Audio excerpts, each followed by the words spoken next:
Assalamualaikum warahmatullahi wabarakatuh. Bagaimana kabar kalian anak-anak? Mudah-mudahan selalu dalam keadaan sehat walafiat. Pada pertemuan kita kali ini, kita akan membahas tentang pewarisan sifat. Apa itu pewarisan sifat? Nah, coba kalian perhatikan anggota keluarga kalian, misalnya ayah, ibu, adik, atau kakak kalian. Apakah mereka punya ciri khas masing-masing, misalnya warna kulitnya, atau rambutnya, atau bentuk hidungnya? Yang paling mudah kita lihat, misalnya warna kulit, ada putih, ada coklat, ada hitam, atau kalau pada tumbuhan, kita bisa melihat warna bunga yang bervariasi. Ada merah, ada hijau, ada kuning, dan lain sebagainya. Untuk itu, kita akan mempelajari materi tentang persilangan monohibrid. Apa itu monohibrid? Mari kita saksikan di layar seperti ini. Sebelumnya, kalian harus tahu apa itu istilah dalam persilangan. Istilah dalam persilangan itu ada berbagai macam. Misalnya, ada genotip. Genotip itu adalah faktor yang tidak tampak, biasanya ditulis dengan kode huruf. Hurufnya bisa besar-besar, bisa besar kecil, atau kecil semuanya. Ada juga fenotip, yaitu faktor yang tampak, yang dipengaruhi dengan lingkungan. Misalnya ada warna, ada bentuk hidung, dan lain sebagainya. Ada dominan. Dominan itu faktor yang kuat, biasanya ditulis dengan huruf kapital. Ada juga resesif, itu adalah faktor yang lemah, ditulis dengan huruf kecil. Ada juga filial atau keturunan. Filial itu ada keturunan 1, ada juga keturunan 2, F1, F2. Ada juga parental atau induknya atau orang tuanya. Itu macam-macam istilah dalam persilangan. Mari kita lihat di papan tulis. Kita akan coba menyilangkan antara bunga ungu dengan bunga merah. Bunga ungu disimbolkan dengan huruf H kapital dan bunga merah dituliskan dengan huruf H kecil. Huruf ini hanya contoh saja, bisa diganti dengan huruf yang lainnya, tetapi untuk menuliskan hurufnya harus dengan huruf yang sama. Misalnya kalau pakai huruf H, maka pasangannya atau alelnya harus pakai huruf H, tetapi dengan bentuk yang berbeda. Monohibrid artinya persilangan dengan satu sifat beda. Sifatnya ada ungu atau merah. Jadi satu yang jantan misalnya ungu, yang betina merah.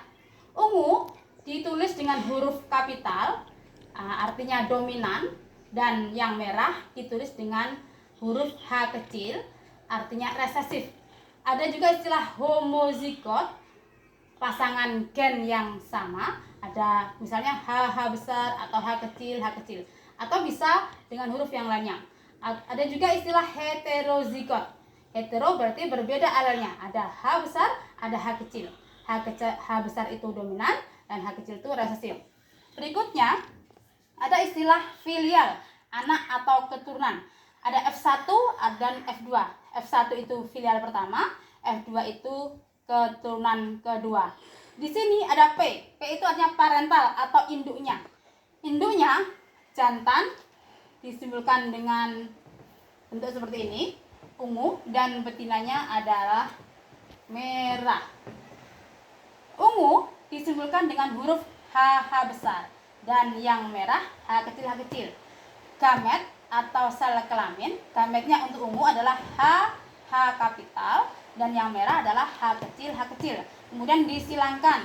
Kalau disilangkan ada H besar H kecil ini, dan berikutnya kita akan peroleh keturunan pertama atau F1 4 H besar H kecil, warnanya ungu. Kenapa ungu? Karena diwakili oleh huruf H. Jadi kalau ada huruf kapital, maka dia akan yang menentukan warna pada keturunannya.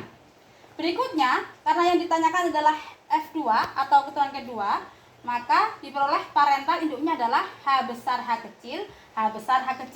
Misalnya ini adalah yang jantan, ini adalah betina. Nah, jadi nama alelnya adalah heterozigot.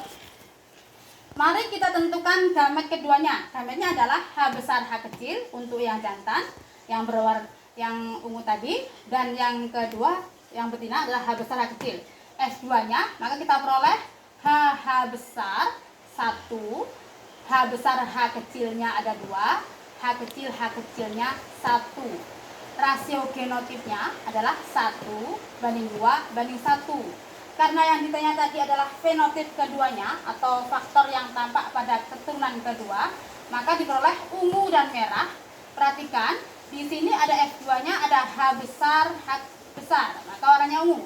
Ada H besar H kecil, tetap juga warnanya ungu karena di sini ada huruf H besar, maka dia akan menentukan warna pada keturunannya.